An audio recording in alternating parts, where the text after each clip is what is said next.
আজকে আমি ভাজা পিঠা বানাচ্ছি। ভালো হয় নাই, মানে খাওয়া যাবে। হয়ে গেছে, হ্যাঁ উঠে ফেলতে হবে।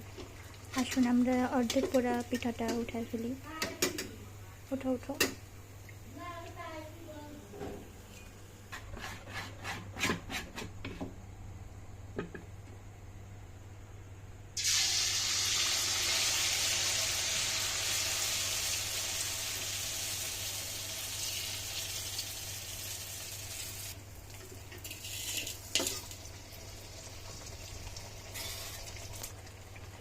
এটা পারফেক্টলি হয়েছে। আমরা এরকম ব্রাউন কালার থাকতে থাকতে উঠায় ফেলবো।